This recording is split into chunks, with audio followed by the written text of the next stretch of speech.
It has been 8 years since Batman first made his appearance, and he has established himself as the symbol of justice, not only in Gotham City, but also in the DC Universe. But this vigilante was not always that principled and heroic. If we dig a little deeper into Bruce Wayne's history, you'll see that he has done deeds that are darker than the streets of Gotham City itself. As heroic as he is now, he has a past where he is just as fallible as any other human being. Now let us look at the top 10 worst things ever done by Batman.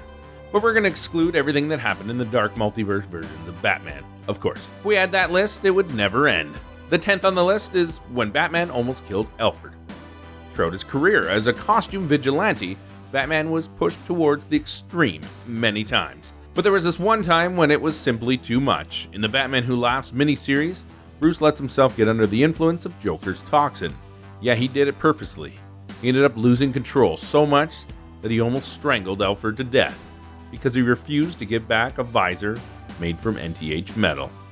Bruce Wayne abused his fiancee. Can you believe it? Yes, Mr. Morals is not spotless in his past. He is, of course, Gotham's most eligible bachelor and also a playboy.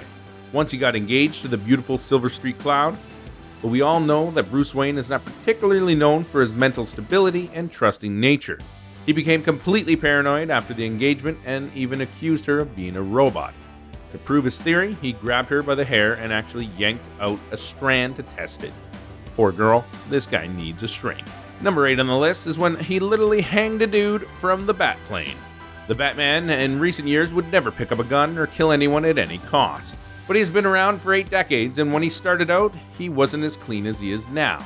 In fact, some things he did were outright cold-blooded. Hugo Strange in Batman #1 escapes the prisons and injects some drugs on escaped lunatics. The drug turned these lunatics into giants. Lunatics are hard enough to control, imagine giant ones causing chaos in the city. It wasn't easy for Batman either, so when he had to stop one of them, he literally hanged him from the Batplane. You know what would have happened to that guy after that? Did you know that Batman once uploaded a virus in the Cyborg system? We all know Batman was the least trusting member of the Justice League, and many times he abused their trust. In the Justice timeline, Bruce targeted Cyborg alone. Batman has abused the trust of his teammates on the Justice League time and time again. However, in the Injustice timeline, Bruce singles out Cyborg specifically, and he injected a virus in his system. Cyborg didn't think it would be possible for Bruce to crack his latest firewall updates. Only later did Cyborg release that Batman is much more insidious than that. He had installed a virus in Cyborg when the Met itself, so he didn't even have time to crack the firewall. Clever and dark. Batman figured out a permanent solution of Lord Death. Batman, Catwoman, and Jiro Izumo were on a mission to avenge Mr. Unknown, a Japanese superhero in Batman Incorporated #2. It led him to the immortal villain Lord Deathman. Since he is immortal, killing him is out of the question, so Batman's no-killing policy was not violated. But still, he needed to come up with a permanent solution for the evil Lord. He refused to send him to immortal prison of Arkham. Rather, he locked him up in a spaceship and blasted him into infinite abyss of space. This left the Lord of Death in a permanent timeout. Again, clever and dark. Batman might have strict no-killing policy, but he's okay with killing indirectly. You remember KJ Beast? He is the one who managed to beat the crap out of Batman. He also gave a bullet lobotomy to Dick Grayson and made him forget most of his memories. KJ Beast is one of the most notable enemies of Batman and Bat family. It is almost like he has some personal vengeance, and that is true. If Batman had no choice to deal with KJ Beast, he decided he would rather not, and left him to die locked up in a filthy sewer. Looks like he didn't care if he died. Do you think this counts as killing? He created Brother Eye. I know this sounds pretty harmless, but hear me out. There was an event where Satana and several other heroes went on a mind-wiping spree, reprogramming the villains' minds to make them more fitting and better members of the society.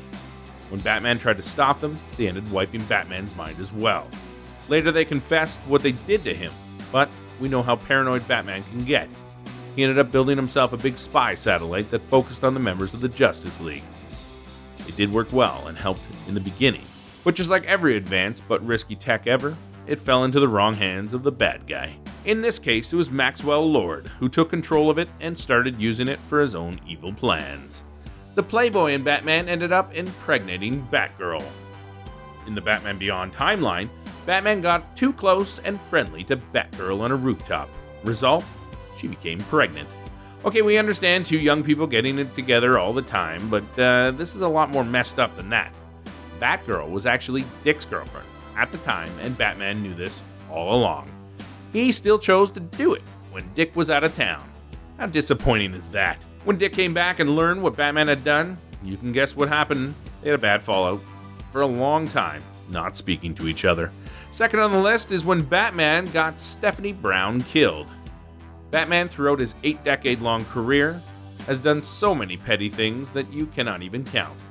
But this one would have to be one of the most horrible consequences. When Tim Drake decided that he needed a break from Batman and being a Robin, Batman decided to take Tim's girlfriend, Stephanie Brown, under his wing as the new Robin. He did it mostly to make Tim jealous.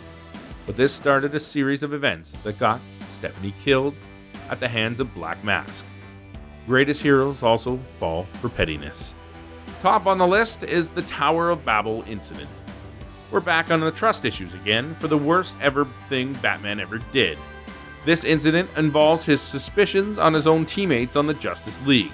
Due to his paranoia, he decided to come up with a plan on how he will defeat every member of the Justice League if they ever go rogue or turn against Batman. He did attempt to keep these files safe by encrypting them all, but nothing is ever safe when there are evil masterminds around. Ra's al Ghul ended up stealing these files and used them against the Justice League. That's all for the top 10 worst things Batman ever did. Do you think we left some of the crazy bad stuff he did out? Let us know in the comments below, and there is any other event worth being on the list. Make sure you let us know that as well. Subscribe for more awesome content on Animated Times.